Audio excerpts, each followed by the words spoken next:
ಎಲ್ರಿಗೂ ನಮಸ್ಕಾರ. ನಾನು ಇವತ್ತು ತುಂಬಾನೇ ಸಿಂಪಲ್ ಆಗಿ ಮತ್ತೆ ಟೇಸ್ಟಿಯಾಗಿ ಒನ್ ಪಾಟ್ ಮಟನ್ ಪಲಾವ್ ಹೇಗೆ ಮಾಡ್ಕೊಳ್ಳೋದು ಅಂತ ತೋರಿಸ್ತಾ ಇದ್ದೀನಿ.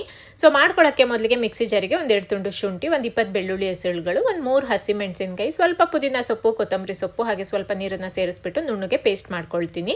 ಈಗ ಕುಕ್ಕರಿಗೆ 1 ಚಮಚ ಎಣ್ಣೆ, 2 ಚಮಚ ತುಪ್ಪನ ಹಾಕೊಳ್ತಾ ಇದ್ದೀನಿ. ಇದೆಲ್ಲ ಬಿಸಿಯಾದ ನಂತರ 2 ಬೇ ಲೀಫ್ನ ಹಾಕಿ ಹಾಗೆ ಎಲ್ಲ ಸ್ಪೈಸಸ್ನ ಹಾಕಿ ಒಂದು 30 ಸೆಕೆಂಡ್ ಫ್ರೈ ಮಾಡಿಕೊಂಡು ನಂತರ 2 ಕಟ್ ಮಾಡಿರೋ ಈರುಳ್ಳಿ ಹಾಕಿ ಈರುಳ್ಳಿ ಲೈಟ್ ಗೋಲ್ಡನ್ ಬ್ರೌನ್ ಕಲರ್ ಆಗೋವರೆಗೂ ಫ್ರೈ ಮಾಡ್ಕೊಳ್ತೀನಿ.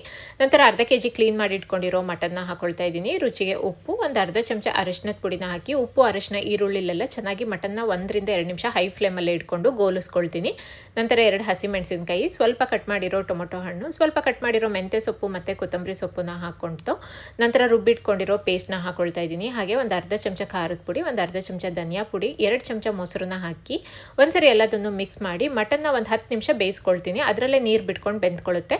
ನೀರೆಲ್ಲ ಚೆನ್ನಾಗಿ ಬತ್ತಿದ ನಂತರ ಇದಕ್ಕೆ 2 ಲೋಟ ನೀರನ್ನು ಹಾಕೊಳ್ತಾ ಇದ್ದೀನಿ. 1 ಲೋಟ ಅಕ್ಕಿಗೆ 2 ಲೋಟ ನೀರನ್ನು ತೊಗೊಂಡಿದ್ದೀನಿ. ಇವಾಗೆಲ್ಲ ಮಿಕ್ಸ್ ಮಾಡಿಕೊಂಡು ಲಿಡ್ನ ಕ್ಲೋಸ್ ಮಾಡಿ ಮಟನ್ನ ಬೇಯಿಸ್ಕೊಳ್ತೀನಿ. ಅಂದರೆ ಒಂದು 3 ವಿಸಲ್ ಕೂಗಿಸ್ಕೊಳ್ತೀನಿ. ಒಂದು 3 ವಿಸಲ್ ಆದ ನಂತರ ತೋರಿಸ್ತಾ ಇದ್ದೀನಿ. ಮಟನ್ ಎಲ್ಲ ಚೆನ್ನಾಗಿ ಬೆಂದಿದೆ. ಇವಾಗ ಇದಕ್ಕೆ 1 ಲೋಟ ಅಕ್ಕಿ ಹಾಗೆ ಒಂದು ಅರ್ಧ ಒಳಷ್ಟು ನಿಂಬೆ ಹಣ್ಣಿನ ರಸನ ಹಾಕಿ ಮತ್ತೆ ಒಂದ್ಸರಿ ಎಲ್ಲದನ್ನು ಮಿಕ್ಸ್ ಮಾಡಿ ಲಿಡ್ನ ಕ್ಲೋಸ್ ಮಾಡಿ 2 ವಿಸಲ್ ಕೂಗಿಸ್ಕೊಂಡ್ರೆ ಟೇಸ್ಟಿಯಾಗಿರೋ ಹಾಗೆ ಸಿಂಪಲ್ ಆಗಿರೋ 1 ಪಾಟ್ ಮಟನ್ ಪಲಾವ್ ರೆಡಿ.